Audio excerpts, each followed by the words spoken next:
आजको बसाइ हाम्रो पृथक हुनेछ। मुक्तकहरू आज ल्याएर आउनुभएको छ र आज सुटुक्क समय मिलाएर फेरि पनि उही कर्मथलो पुरानै कर्मथलोमा आउनुभएको छ र आज उहाँले निकै बान्किला चोटिला पोटिला मुक्तकहरूको सङ्गालो ल्याएर आउनुभएको छ र आज हामी यहाँसँग यस्तै चोटिला पोटिला र मिठा मुक्तकहरू सुन्नेछौँ। सर, यहाँलाई हार्दिक स्वागत छ। धन्यवाद छ सर। आराम हुनुहुन्छ? एकदमै ठिक छु। अनि तपाईँहरूको? अनि यहाँको घरदेखि यहाँसम्मको यात्रा कस्तो रह्यो त? एकदम रोमान्टिक नै रह्यो। परिस्थितिले गरेका क्षणहरू एकदम अदृश्य र अविस्मरणीय हुन्छ नि। यो चाहिँ समयले सिकाएको पाटो हो, जसमा चाहिँ प्रकृतिसँग मेलखानी र वास्तविक जीवनसँग सहयोग हुने कुराहरूलाई चाहिँ आधार बनाएर जोस् आफ्नो जीवन प्लस अरूको जीवनमा मेलखानी चाहिँ रचना गर्नु। कुनबाट शीर्षक गरौँ? दसैँ तिहार आएको छ, आमाकोबाट नै सुरु गरौँ होइन। सयौँ मान्छेहरू प्रदेशतिर पनि हुनुहुन्छ होइन। थोरै पैसा पठाएको छु खर्च चलाउनु आमा, थोरै पैसा पठाएको छु खर्च चलाउनु आमा, दसैँ अनि तिहार खुसीसँग मनाउनु आमा। थोरै पैसा पठाएको छु खर्च चलाउनु आमा, दसैँ अनि तिहार खुसीसँग मनाउनु आमा। यो साल पनि यस्तै भयो, पाइएन घर फर्किन, मेरो बाटो हेरी आँसु नबगाउनु आमा, थोरै पैसा पठाएको छु खर्च चलाउनु आमा। नमरी बाँचेछु भने अर्को साल फर्किनेछु, नमरी बाँचेछु भने अर्को साल फर्किनेछु, परदेशी छोरा सम्झेर मन नदुखाउनु आमा, थोरै पैसा पठाएको छु खर्च चलाउनु आमा। एक छाक भए पनि मिठो मसिनो खानु, एक छाक भए पनि मिठो मसिनो खानु, रातो टिका जमरा लगाएर मनाउनु आमा, रातो टिका जमरा लगाएर रमाउनु आमा। जीवनभरि सुख दिन सकिन कहिले पनि, जीवनभरि सुख दिन सकिन कहिले पनि, खाली गोडा मेलापात धेरै नधाउनु आमा, थोरै पैसा पठाएको छु खर्च चलाउनु आमा, दसैँ तिहार खुसीसँग मनाउनु आमा। यहाँले आमाप्रति समर्पित मुक्तक सुनाउनु भयो र आमाले जो थोरै जिन्दगीमा धेरै कमाउनु नसके पनि थोरै त कमाउनु भएको, कमाएर पठाउनु भयो आमालाई। हजुर। र जेउस अब दसैँ पनि अब नजिकै जेउस गाउँदेखि सहरसम्म निकै तामझाम र रमझम पनि हुने गर्छ भनेपछि तपाईँले यो सबै मुक्तकै तपाईँले प्रकाशन किन नगर्नु भएको? अब तयारीमै थिएँ। अघिल्लो वर्षको दसैँमा पब्लिस गर्छु भन्ने तयारीमा थिएँ। त्यति बेला चाहिँ अब कोभिडको कारणले गर्दा चाहिँ बाहिर पनि निस्किन पाइएन र यो दसैँमा पनि खासै सोच चाहिँ हो। अब विगत केही लामो समयदेखि कोभिड अस्पताल कालीकोटको निरन्तर बसाइ र म गएको भर्खर एक हप्ता भएको हुनाले यसमा त समथिङ 200 भन्दा बढी नै, 200 भन्दा बेसी बढी नै छ, बेसी नै बढी छ। भनेपछि तपाईँ खाँदाखेरि पनि मुक्तक लेख्नुहुन्छ, बस्दाखेरि पनि मुक्तक लेख्नुहुन्छ? इभन टाइम चाहिँ होइन, यति चोटिला र पोटिला बाँकी मिलाएर कसरी लेख्नुहुन्छ त? अब यस्तो हुन्छ, सङ्घर्षको कुरामा धाइएका हरेक लेख बेसी फाँटहरूले चाहिँ सिकाएका कुराहरू हुन् यिनीहरू। जब सङ्घर्षको भुमेरीमा परेर हरेक कुराहरूसँग लडीबुडी खेल्दै जानुपर्छ, त्यति बेला सबै कुराहरू चाहिँ प्रकृतिसँग र परिदृश्यसँग र वास्तविक जीवनसँग मेलखानीका कुराहरूलाई चाहिँ समष्टिगत एउटै ऐक्यबद्धता जनाएर जमाना चलाइन्छ। यसको बारेमा चाहिँ मैले एउटा सानो कोरेको छु कि अहिले फेसनलाई हामीले सचेतक रूपमा लिने कि होइन, के छ यसको प्रतिक्रिया, यसको बारेमा पनि कोरेको छ। यसरी बाइबल अनि गीता बेचेर, यसरी बाइबल अनि गीता बेचेर मान्छे हिटलर बन्न खोज्छ सीता बेचेर, यसरी बाइबल अनि गीता बेचेर मान्छे हिटलर बन्न खोज्छ सीता बेचेर। मलाई सहर मन नपर्नुको यही कारण हो, मलाई सहर मन नपर्नुको यही कारण हो, मान्छे मुस्कुराउँछ आफ्नै अस्मिता बेचेर, यसरी बाइबल अनि गीता बेचेर। यो युगमा मान्छेले धन दौलतका लागि, यो युगमा मान्छेले धन दौलतका लागि मानवताको हरण गर्यो माता पिता बेचेर, यसरी बाइबल अनि गीता बेचेर। उसलाई प्रस्तावमा गुलाबको फुल पठाउँदा मैले, उसलाई प्रस्तावमा गुलाबको फुल पठाउँदा मैले, अरे मुटु पठाइदिन् बदलामा सीता बेचेर, यसरी बाइबल अनि गीता बेचेर। अब सपनाको महल उभ्याउने छन् उनले, अब सपनाको महल उभ्याउने छन् उनले आफ्ना शरीरका अङ्ग बेचेर, यसरी बाइबल अनि गीता बेचेर मान्छे हिटलर बन्न खोज्छ सीता बेचेर। हो, यो संसारमा आफ्नै अस्मिता बेचेर रमाउनेहरू पनि धेरै छन्। हो र यसको साथसाथै आफ्नो धर्म संस्कृति बेचेर पनि रमाउनेहरू धेरै छन्। पछिल्लो नव परिवेश युगमा चाहिँ सबै सभ्यताका कुराहरू हराएर चाहिँ एकदमै गाह्रो परिस्थिति चाहिँ सिर्जना भएको छ। आफ्नै संस्कृति रीतिरिवाजलाई बिर्सेर वेस्टर्नर कल्चरतिर पनि रमाइरहेका छन्। हजुर। र आफ्नै अस्मिता बेचेर पनि रमाइरहेका छन्। अनौठो संसारलाई निहालेर यो मुक्तक चाहिँ कोर्नु एकदम है। कोरेको एकदम त्यही नै त्यसैसँग अब सम्बन्धित भएर भन्दा पनि आज तपाईँले थुप्रै मुक्तकहरू ल्याएर आउनुभएको छ।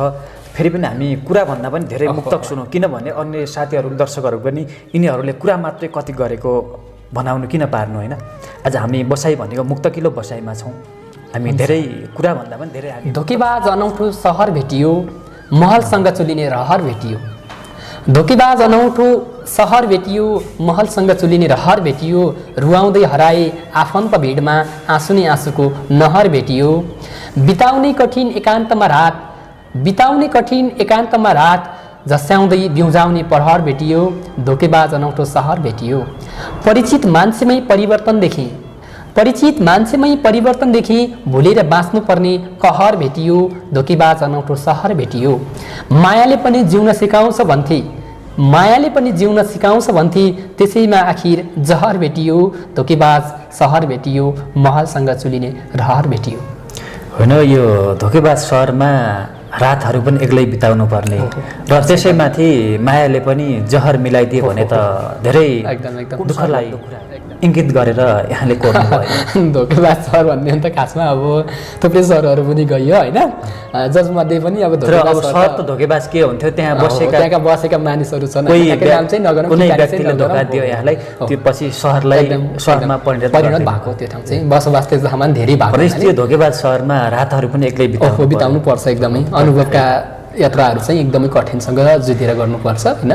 हरेक परिस्थितिलाई चाहिँ भनौँ न मानसिक सामना गर्नुपर्छ। बगर बनाउनु पर्ने हो बगान बनाएछ, फाटेर यी चट्टानहरू मैदान बनाएछ।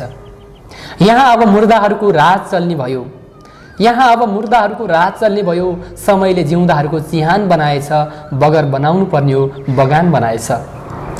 फाट्यो भने टाल्नलाई विकल्प भेटिँदैन, बनाउनेले जिन्दगी एक थान बनाएछ। सारा चुनौतीहरू छातीमा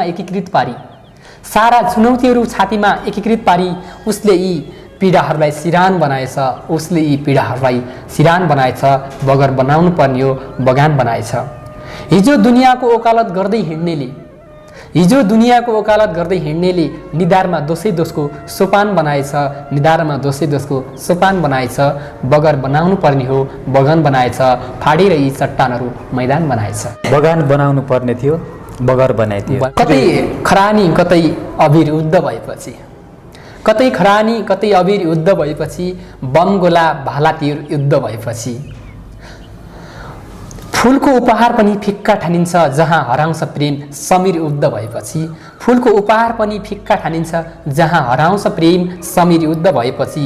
भन्थ्यो सबै थोक फेरिन्छ युद्ध भएपछि। खै त आज उस्तै छ आखिर युद्ध भएपछि। दुनियाँ आखिर युद्ध भएपछि। खै शान्तिको बिहान कहिले आउने हो, छ देशमा ठुलो जन्जिर युद्ध भएपछि। कतै खरानी कतै अबिर युद्ध भएपछि। ऊ पुलिस भएर देशमा सेवारत थियो, खोसियो उसैको जागिर युद्ध भएपछि। कतै खरानी कतै अबिर युद्ध भएपछि। युद्धदेखि नै सबै कारणमा अहिलेसम्म हेर्दाखेरि केही होइन विषय सङ्घर्ष गरेर खान नसक्ने मान्छेहरू र सबै जनतामाथि लुट मचाए होइन, जनतामाथि प्रहार गर्न खिचे, जनताको पसिनालाई नै खिच्न खोजे। जस्तो यसमा चाहिँ बजेटको प्रशंसा गर्दाखेरि बजेट पारित हुन्छ, फर्स्ट क्याटेगोरीमा नेता होइन, मन्त्रीहरूले चुहावट गर्छन्, त्यसपछि गएर ठेकेदारबाट गएर झोले नेताहरूलेबाट लास्ट अफ विकास जिरोमा हुन्छ। त्यही प्रक्रिया बुझ्दाखेरि समग्र रूपमा चाहिँ परिवर्तन भने के हो त्यसैमा आइहाल्छ। परिवर्तन केही भएन र आखिर यो 10 वर्षीय जनयुद्ध पछिको उपलब्धि शून्य देखियो। शून्य त भन्नु भएन, तर आंशिक रूपमा भयो भने जुन चाहिँ हुनपर्ने र जुन चाहिँ लक्ष्यता थियो, साम्यवादसम्मको लक्ष्यता थियो, त्यो समाजवाद नभई व्यक्तिवादमै रूपान्तरण भयो। समाजवादमा जान सकेन, व्यक्तिवादमा रूपान्तरण भयो, अनि धोका खायो। र अहिले व्यक्तिवादीमै सीमित भएको छ, यसैले नै भएको। भनेपछि हामी कर्मशः मुक्तकहरू सुन्दै जाउँ। फेरि पनि मैले त्यस्तै नै भन्नु खोजेँ है। म एउटा राज परिवार हत्याकाण्डसँग एउटा कोरेको चाहिँ त्यसलाई पनि जोड्न चाहन्छु है। मलाई त छ केवल सरकारसँग गुनासो, राजपरिवार हत्याकाण्ड दरबारसँग गुनासो। मलाई त छ केवल सरकारसँग गुनासो, राजपरिवार हत्याकाण्ड दरबारसँग गुनासो।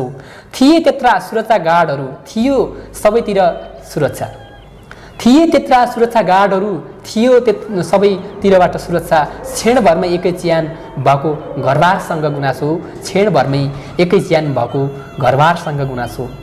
रगतको नाता पनि भन्दैन स्वार्थले चिन्दैन आफन्त, रगतको नाता पनि भन्दैन स्वार्थले चिन्दैन आफन्त। आफ्ना पराई नभनी रेटिदिने तरबारसँग गुनासो, आफ्ना पराई नभनी रेटिदिने तरबारसँग गुनासो। को हो हत्यारा किन सजाय छैन, खै यो देशको कानुन। को हो हत्यारा किन सजाय छैन, खै यो देशको कानुन। अहिलेसम्म त्यसकै लागि बस्ने खरदारसँग गुनासो, अहिलेसम्म त्यसकै लागि बस्ने खरदारसँग गुनासो। पावर हुनेहरूको मात्रै छ पैसामा बिक्छ यो हरेक चिज, पावर हुनेहरूको मात्रै छ पैसामा बिक्छ यो हरेक चिज। नियम कानुन उल्लङ्घन गर्ने माथि हरबार गुनासो, नियम कानुनमाथि उल्लङ्घन गर्ने माथि हरबार गुनासो। पावर हुनेले मात्र र माथिल्लो जातिले मात्र दासी गर्ने किन, पावर हुनेले मात्र किन र माथिल्लो जातिले दासी गर्ने मात्र। हर देश गाउँ समाजका समाचार टिप्ने पत्रकारसँग गुनासो, हर देश गाउँघरका समाचार टिप्ने पत्रकारसँग गुनासो। मलाई त छ केवल सरकारसँग गुनासो, राजपरिवार हत्याकाण्ड दरबारसँग गुनासो। बगेको छ पानी कहाँ जान्छ होला, बगेको छ पानी कहाँ जान्छ होला, मरे जिन्दगी कहाँ जान्छ होला। बगेको छ पानी कहाँ जान्छ होला, मरे जिन्दगी कहाँ जान्छ होला। चिता चढ्नु पर्ने मर्यो डढ्नु पर्ने, चिता चढ्नु पर्ने मर्यो डढ्नु पर्ने। बनेको खरानी कहाँ जान्छ होला, बगेको छ पानी कहाँ जान्छ होला। गर्यो कर्म उही कस्तो धर्म जस्तो, गर्यो कर्म कस्तो उही धर्म जस्तो। चढेको जवानी कहाँ जान्छ होला, पुगेको छ मानो मिलेको छ छानो, पुगेको छ मानो मिलेको छ छानो। गरेसी रिसानी कहाँ जान्छ होला, कतै काम खोज्दै जाँदा कतै नाम खोज्दै जाँदा, कतै काम खोज्दै जाँदा कतै नाम खोज्दै जाँदा। बनेको कहानी कहाँ जान्छ होला, बगेको छ पानी कहाँ जान्छ होला, मरे जिन्दगी कहाँ जान्छ होला। होइन खनाजी, यो आखिरी दिन रात पानी बगेर कहाँ कहाँ जान्छ होला हामी कसैले अत्तो पत्तो छैन एकदम। र आखिरी जिन्दगी पनि मरेपछि कहाँ जान्छ हामी कसैले अत्तो पत्तो छैन। यो पनि निकै परि पुर्याएर लेख्नु भएको छ। भन्यो शालिगले मान्छेको शिलाझै मन भएको छ, भन्यो शालिगले मान्छेको शिलाझै मन भएको छ। बचाओ मेरो मूर्ति मेरो आज आन्दोलन भएको छ, बचाओ मूर्ति मेरो आज आन्दोलन भएको छ। लगाइएका हुन्नन् कसरी बढ पर्खाल मान्छेहरूले, लगाइएका हुन्नन् कसरी बढ पर्खाल मान्छेले। चरालाई त्यही पिजडाको ठुलो बन्धन भएको छ, चरालाई त्यही पिजडाको ठुलो बन्धन भएको छ। कहाँ सोचेर बाबाले महँगा ल्याउलान् जुत्ता, मलाई बाको कोसेली नचाक्ने मन भएको छ। पछ्यौरी तुल्य आमाको बुबाको साइकल जस्तो, पछ्यौरी तुल्य आमा बुबाको साइकल जस्तो। जता फाट्यो उतै टोलसरी जीवन भएको छ, जता फाट्यो उतै टोलसरी जीवन भएको छ। कुवामा चन्द्र जस्तै चन्द्रमा जस्तै, कुवामा चन्द्रमा जस्तै तिमी आयौ यो जीवनमा, कुवामा चन्द्रमा जस्तै तिमी आयौ यो जीवनमा। छै चलकला किन भयो यही दोमन भएको छ, छै चलकला किन भयो यो मन दोमन भएको छ। नदीले मित्र हुन्न, नदीले मित्र हुन्न मेरा सधैँ थिए सोच्यो, नदीले मित्र हुन्न मेरा थिए सधैँ सोच्यो। किनाराको मन खोलासँग दुश्मन भएको छ, किनाराको भने खोलासँग सधैँ दुश्मन भएको छ। भन्यो शालिगले मान्छेको शिलाझै मन भएको छ, बचाओ मूर्ति मेरो आज आन्दोलन भएको छ। थकित भई झरी गए नयनबाट आशाहरू, थकित भई झरी गए नयनबाट आशाहरू। दैवले नै थालेपछि जालझेलाका पासाहरू, थकित भई झरी गए नयनबाट आशाहरू। दैवले नै थापेपछि जालझेलाका पासाहरू। खै कसरी सम्झाउँ परेली भिजाएर यो मन, खै कसरी सम्झाउँ परेली भिजाएर यो मन। मुटु चर्की बिलाउँदा खुसीका अभिलाषाहरू, मुटु चर्की बिलाउँदा खुसी र अभिलाषाहरू। दाखिल हुँदैछ चाँडै निष्ठुरी त्यो मृत्युको लोकम, दाखिल हुँदैछ चाँडै निष्ठुरी त्यो मृत्युको लोकमा। त्यसैले सिक्दैछ आज यमराजका भाषाहरू, त्यसैले सिक्दैछ आज यमराजका भाषाहरू। जालहारी बनेर जाल नहान्नु अब मलाई, जाल हारी बनेर जाल नहान्नु अब मलाई, छैनन् मसँग केही उपयोगी खासाहरू, छैनन् अब मसँग केही उपयोगी खासाहरू। तर सधैँ अँगालेर मनको मन्दिरमा राख्नु, तर सधैँ अँगालेर मनको मन्दिरमा राख्नु, नमरे हुन सक्छ हुकुमका बादशाहहरू, नमरे हुन सक्छ हुकुमका बादशाहहरू, थकित भई झरी गए नयनबाट आशाहरू, दैवले नै थालेपछि जालजेलाका पासाहरू। हो, आखिर नै अब मान्छेले भन्दा पनि दैवले नै जालजेलका पासाहरू थापेपछि आखिर कसको के नै लाग्दछ र है। जिन्दगी पनि अनौठो छ, रहस्यमय छ। सदा बज्रिन्छ लान्छनाको हतियार मैमाथि किन, सदा बज्रिन्छ मैमाथि लान्छनाको हतियार मैमाथि किन, एकाएक गरेर अनेकौं चोट बारम्बार मैमाथि किन। ऊ दोषी आँसु बगाएर निर्दोष साबित भइहाल्यो, ऊ दोषी आँसु बगाएर निर्दोष साबित भइहाल्यो। अभियोग लाग्छ आजीवन कारागार मैमाथि किन, अभियोग लाग्छ कारागार आजीवन मैमाथि किन। रित्तिए पीडामा खुसी सार्दा केही छैन पैँचो तिर्ने, रित्तिए पीडामा खुसी सार्दा केही छैन पैँचो तिर्ने। अनायासै थपिन्छ घृणा उपहार मैमाथि किन, अनायासै थपिन्छ घृणा उपहार मैमाथि किन। म स्तब्ध नाजवाब छु, जवाबको कुनै अर्थ रहँदैन, म स्तब्ध नाजवाब छु, जवाबको कुनै अर्थ रहँदैन। तिर्स्याउँछन् जिज्ञासु प्रश्नको धार मैमाथि किन, तिर्स्याउँछन् प्रश्नको जिज्ञासु धार मैमाथि किन। साँचो पच्चे हुँदैन झुटो बोलेर मन जित्नु छ कसको, साँचो पच्चे हुँदैन झुटो बोलेर मन जित्नु छ कसको। उठाउँछन् शङ्काको प्रश्न परिवार मैमाथि किन, उठाउँछन् शङ्काको प्रश्न परिवार मैमाथि किन। सदा बज्रिन्छ लान्छनाको हतियार मैमाथि किन, एकाएक गरेर अनेकौं बारम्बार मैमाथि किन। यो जिन्दगी जिउँदै गर्दा अनावश्यक लान्छना पनि कहिलेकाहीँ भोग्नु पर्दो रहेछ। जब आवाज आउँछ जहाजको आकाशबाट, सोच्छिन् आमाले छोरा आयो कि प्रवासबाट। कठै दुःखसँग पाठेजोरी खेलिरहन्छन् आमाले, कठै दुःखसँग पाठेजोरी खेलिरहेछिन् आमाले। तिनै लालाबालाको भविष्य बनाउने आशाबाट, तिनै लालाबालाको भविष्य बनाउने आशाबाट। मान्छेमा पनि यही छ गुलामी रानीले मिसे झैँ, मान्छेमा पनि यही छ गुलाम रानीले मिसे झैँ। उदाहरण सिक्न सक्छौँ हामीले यी तासबाट, उदाहरण सिक्न सक्छौँ हामीले यी तासबाट। हावाका झोकासँगै पठाइरहन्छन् बाडुल्की, हावाका झोकासँगै पठाइरहन्छन् बाडुल्की। हर रात प्रेयसीले मलाई दिलको निशानीबाट, हर रात प्रेयसीले मलाई दिलको निवासबाट। सज्जन मान्छेको अर्ती चाहिन्छ मूर्खलाई, सज्जन मान्छेको अर्ती चाहिन्छ मूर्खलाई। अरे वाल्मिकी बनेका यी रत्नकार बदमासबाट, अरे वाल्मिकी बनेका यी रत्नकार बदमासबाट।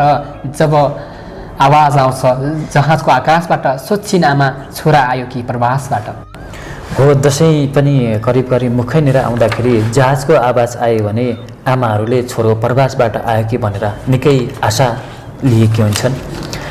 र विडम्बना हाम्रो देशमा रोजगारीका सिर्जना नहुँदाखेरि तमाम युवाहरूले यस्तै गरी प्रवासमा घुमिनु परेको छ र नियतिले ठगेपछि उनीहरू बाकसमा फर्केर आउने गर्छन्। दर्शकबिन यहाँ हुनुहुन्थ्यो कर्ण परियार, निकै चोटिला भान्किला र परिपुर्याएर मुक्तक लेख्नुहुन्छ र आजको बसाइ साँझमा हामी बसिरहेका थियौँ। समय पनि घर्किँदै गइसकेको छ। यहाँले पनि आफ्नो कामलाई थाती राखेर निकै टाढादेखि आउनुभएको थियो, पनि भयो, निकै खुसी लाग्यो। र यसको साथसाथै अब समयले मिठो काटिसकेको छ, हामीले छुट्टिने मन त थिएन, फेरि पनि के गर्नु, समयको अगाडि हाम्रो केही लाग्दैन रहेछ। त्यसैले अहिले हामी यहाँसँग छुट्टिने अनुमति चाहन्छौँ। समयको पाबन्दीको बावजुद पनि यहाँले हामीलाई समय दिनुभयो, त्यसको लागि यहाँलाई हार्दिक आभार प्रकट गर्दछौँ। र यहाँको थापथलो चाहिँ भन्नुभयो भने त थापथलो चाहिँ यो घर चाहिँ कर्णाली अञ्चल कालीकोट जिल्ला, अर्थात् कर्णाली प्रदेश कालीकोट जिल्ला, अहिलेको खाडाचक्र नगरपालिका वडा नम्बर 8, साबीको पाखा गाविस, वडा नम्बर 4, दसला कालीकोट। दसला कालीकोट। हजुर, हस् त,